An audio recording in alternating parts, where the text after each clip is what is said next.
हाय बच्चों, मैं सीमा सिलजानन आप सभी लर्नर्स का मेरे चैनल सर बेसिक्स जूलॉजी पर वेलकम करती हूँ। बच्चों, इस वीडियो में मैं शेल्फर्ड्स लॉ ऑफ टॉलरेंस के बारे में आपको बताने वाली हूँ। हम लॉज ऑफ लिमिटिंग फैक्टर्स देख रहे थे, जिसमें से पहला लॉ मैंने लेबिग्स लॉ ऑफ मिनिमम अच्छे से पूरा डिटेल एक्सप्लेनेशन भी अच्छे से एक्सप्लेन कर दिया है, और आपका जो शॉर्ट्स के फॉर्म में थोड़ा सा इंट्रोडक्शन के फॉर्म में वो भी मैंने आपको एक्सप्लेन कर दिया है। यहाँ हम देखेंगे दूसरा लॉ, शेल्फर्ड्स लॉ ऑफ टॉलरेंस। वैसे तो 3 लॉज मैंने आपको बताया था लॉ ऑफ लिमिटिंग फैक्टर्स में। पहला लेबिग्स लॉ ऑफ मिनिमम, दूसरा Blackman's law of limiting factor and तीसरा शेल्फर्ड्स लॉ ऑफ टॉलरेंस। तो अगर इकोलॉजी की बात की जाए तो मेनली 2 लॉ मायने रखते हैं, Liebig's law of minimum and Shelford's law of tolerance.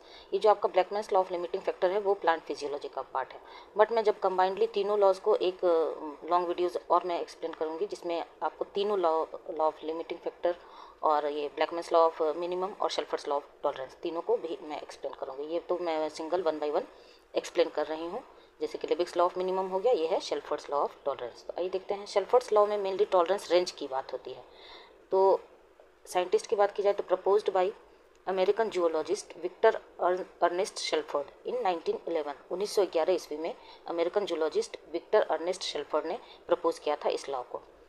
It is a fundamental ecological principle that explains how the survival, success and distribution of organism depend on a range of environmental conditions. According to this law means शेल्फर्ड ने बताया कि fundamental ecological principal के according अगर हम इसको explain करना चाहें तो कोई भी organism, how the survival, success and distribution of organism, कोई भी ऑर्गेनिज्म का सर्वाइवल, सक्सेस एंड डिस्ट्रीब्यूशन कैसे डिपेंड करता है, किस चीज़ पे, तो रेंज ऑफ इन्वायरमेंटल कंडीशन पे। अब यहाँ पर रेंज की बात होती है, तो रेंज क्या है, तो जैसे 2 रेंज इन्होंने बताया, optimum range and tolerance range. Optimum range में इन्होंने क्या बताया कि conditions where organisms growth, reproduction, survival is maximum. Optimum range ऐसा रेंज होगा जहाँ की किसी भी ऑर्गेनिज्म का ग्रोथ, रिप्रोडक्शन और सर्वाइवल मैक्सिमम रूप से देखा जाएगा। यहाँ मैंने छोटा सा ग्राफ आपको बताया, अभी मैं नेक्स्ट स्लाइड पे डिटेल एक्सप्लेनेशन भी आपको दूंगी। तो ये जो फर्स्ट ग्राफ आप देख रहे हैं, तो ये आपका क्या है, यहाँ पर जो है ये ऑप्टिमम रेंज है फर्स्ट वाला, क्योंकि यहाँ पर जो है किसी भी ऑर्गेनिज्म का growth, reproduction and survival maximum रूप से देखा जाता है। ठीक है। दूसरा रेंज है आपका क्या, टॉलरेंस रेंज। टॉलरेंस रेंज में क्या होता है, तो range between minimum and maximum threshold is called limit of tolerance. Minimum और मैक्सिमम रेंज के बीच का जो रेंज होता है उसको हम क्या कहते हैं, limit of tolerance. Beyond these limits, इसके आगे का जो रेंज होगा, beyond these limits organisms experience stress और कैन नॉट सर्वाइव। इसके आगे का जो रेंज होगा वहाँ कोई भी ऑर्गेनिज्म क्या स्ट्रेसफुल कंडीशन को फील करेगा या फिर सर्वाइव नहीं करेगा। जैसे कि ये आपका सेकंड वाला जो 2 और 2 लिखा हुआ है, ये वाला रेंज यहाँ से लेके यहाँ तक ये स्ट्रेसफुल कंडीशन है, और इसके भी आगे का रेंज अगर ये थर्ड हम देखें तो यहाँ पर तो ऑर्गेनिज्म सर्वाइव ही नहीं करेगा। थोड़ा सा और डिटेल में आपको एक्सप्लेन करूँगी। देखिए, the concept is often illustrated by bell shaped graph. ये ग्राफ आपको कैसा शो हो रहा है, ये वाला ग्राफ जो मैंने आपको शो किया है अभी, वो बेल शेप्ड है। इसका डिटेल एक्सप्लेनेशन आइए देखते हैं। देखिए, ये आपका क्या है, रेंज ऑफ टॉलरेंस बताया गया है आपको। ये जो एक्स एक्सिस है यहाँ पर आपका क्या है, इन्वायरमेंटल फैक्टर। ये वाई एक्सिस क्या है, पॉपुलेशन साइज। किसी भी ग्राफ में सबसे पहले हम क्या देखेंगे कि एक्स एक्सिस पे क्या दिया गया और वाई एक्सिस पे क्या दिया है। अगर विदाउट अगर कुछ भी नहीं दिया होगा तो वो ग्राफ आपका वैल्यूएबल नहीं माना जाएगा। तो सबसे पहले हमें देखना है कि एक्स एक्सिस पे किस फैक्टर के बारे में दिया गया है और वाई एक्सिस पे। तो एक्स एक्सिस पे क्या है, इन्वायरमेंटल फैक्टर, और वाई एक्सिस पे पॉपुलेशन साइज। तो जैसा कि मैंने फर्स्ट में आपको दिखाया था, यहाँ से लेके यहाँ पर क्या है, ये ऑप्टिमम रेंज। यहाँ पर क्या है आपका एबंडेंस ऑफ इंडिविजुअल, यहाँ पे किसी भी ऑर्गेनिज्म का ग्रोथ, रिप्रोडक्शन मैक्सिमम देखा जाता है। ठीक है। यहाँ से लेके यहाँ तक जो मैंने सेकंड वाला आपको शो किया था, ये क्या है, यहाँ पर फ्यू इंडिविजुअल दिखा जा रहा है। क्यों, क्योंकि यहाँ पर स्ट्रेस का कंडीशन आ गया है। और इससे आगे बियॉन्ड दीज लिमिट्स, यहाँ पर तो देखिए नो इंडिविजुअल्स, कोई भी इंडिविजुअल नहीं देखा गया। जो मैंने थर्ड 3 लिखा था आपको, यहाँ पर तो कोई ऑर्गेनिज्म सर्वाइव ही नहीं करेगा। ये तो हुआ बिल्कुल सिंपलेस्ट ग्राफ। अभी मैं ये वाला एक्सप्लेन करूँगी, पहले आप देख लीजिए थोड़ा सा बेल शेप्ड ग्राफ का इलस्ट्रेशन। और तो बेल शेप्ड ग्राफ रिप्रेजेंटेशन में क्या क्या हमने देखा, सबसे पहला आपका क्या था, ऑप्टिमल जोन। ऑप्टिमल जोन में क्या था, central portion where conditions favour maximum success. यहाँ पर मैक्सिमम सक्सेस देखा गया फर्स्ट में। दूसरा जोन ऑफ स्ट्रेस, जहाँ क्या होता है, जोन ऑफ स्ट्रेस क्या होता है, जो फ्लैंकिंग रीजन्स है, flanking regions where survival is possible. वहाँ पर सर्वाइवल तो पॉसिबल होता है, लेकिन वो इतना स्ट्रेसफुल कंडीशन होता है कि हो सकता है कि उतना अच्छे से ग्रोथ ना हो ऑर्गेनिज्म का, रिप्रोडक्शन ना कर पाए, बट रिप्रोडक्शन और ग्रोथ इज रिड्यूस्ड। यहाँ पर ग्रोथ और रिप्रोडक्शन कम देखा गया है। और तीसरा जोन क्या है, zone of intolerance. Zone of intolerance, extremes where survival not possible.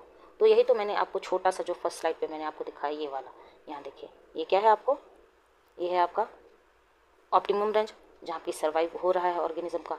ये दूसरा रेंज, ये स्ट्रेस वाला कंडीशन है जहाँ ग्रोथ और रिप्रोडक्शन रिड्यूस्ड हो चुका है। और ये जो थर्ड वाला है, यहाँ पर तो कोई ऑर्गेनिज्म सर्वाइव ही नहीं कर रहा है। तो इसी का डिटेल एक्सप्लेनेशन क्या है, पहला आपका ऑप्टिमल जोन, दूसरा जोन ऑफ स्ट्रेस एंड तीसरा जोन ऑफ इनटॉलरेंस। इसका और थोड़ा सा डिटेल वर्जन अगर देखा जाए तो यहाँ देखिए, ये बहुत सी सुंदर सा डायग्राम मैंने ऑनलाइन रिसोर्स से ही स्क्रीनशॉट लेके यहाँ पे दिया है फोटो। यहाँ देखिए, ये क्या है, यहाँ से लेके यहाँ तक आपका ऑप्टिमम रेंज। उसके ये क्या है, फर्स्ट वाला, यहाँ पर कोई भी ऑर्गेनिज्म का ग्रोथ और रिप्रोडक्शन बहुत ही अच्छा देखा जाता है, जिसे प्रिफर्ड निश कहेंगे हम। दूसरा जोन क्या है, जोन ऑफ फिजियोलॉजिकल स्ट्रेस, ये वाला भी और ये वाला भी। यहाँ स्ट्रेसफुल कंडीशन में किसी भी ऑर्गेनिज्म का ग्रोथ और रिप्रोडक्शन रिड्यूस हो जाता है।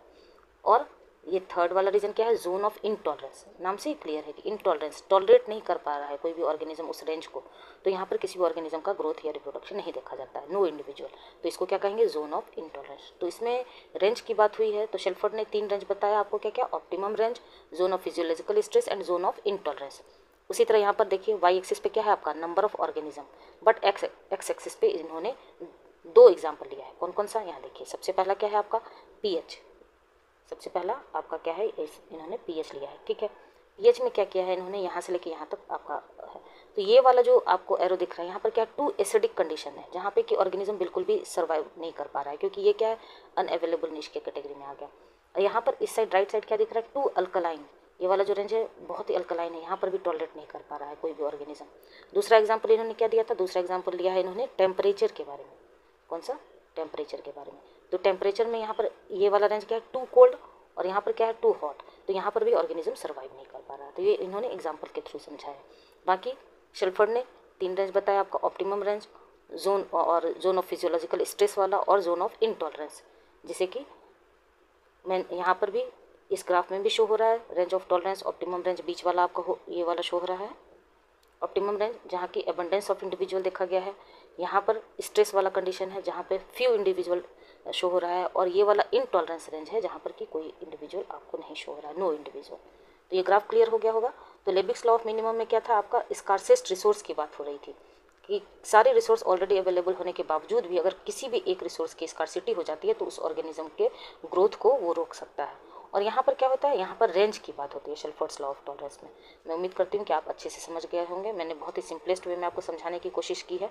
बाकी शॉर्ट्स के फॉर्म में 1 मिनट के शॉर्ट में मैंने इंट्रोडक्शन भी आपको बताया है, और अगर आप चाहें तो इस डिटेल एक्सप्लेनेशन के बाद शॉर्ट्स के थ्रू आप रिवाइज भी कर सकते हैं। तो बच्चों, मैं प्रेफर करती हूँ कि पहले आप डिटेल वीडियो देखा करिए, और अगर कुछ नहीं पता है किसी भी कॉन्सेप्ट के बारे में तो थोड़ा सा इंट्रोडक्शन कीवर्ड के थ्रू, की लाइन के थ्रू मैं आपको इंट्रोडक्शन के फॉर्म में शॉर्ट्स भी आपको अवेलेबल करती हूँ। बाकी अगर डिटेल एक्सप्लेनेशन अच्छे से एक बार समझ लीजिएगा तो रिवीजन पर्पज से भी आप शॉर्ट्स यूज़ कर सकते हैं। और ये सारे कंटेंट आपको साई बेसिक्स जियोलॉजी के नाम से टेलीग्राम चैनल ओपन है, वहाँ मैं शेयर कर दिया करती हूँ। तो आपको पीडीएफ के लिए इधर उधर नोट्स के लिए नहीं भटकना है। सारे नोट्स मैं पीडीएफ के फॉर्म में वहाँ शेयर कर देती हूँ, वीडियो भी और कंटेंट भी। अब मैं एक फुल लेंथ वीडियो बनाऊँगी जिसमें आपको तीनों लॉ में कंबाइंड करूँगी। पहला लेबिक्स लॉ ऑफ मिनिमम, दूसरा Blackman's law of limiting factor and Shelford's law of tolerance. बाकी अगर इंडिविजुअल आपको पढ़ना है तो इंडिविजुअल मैंने आपको एक्सप्लेन कर दिया, लेबिक्स लॉ ऑफ मिनिमम भी और शेल्फर्ड्स लॉ ऑफ टॉलरेंस भी।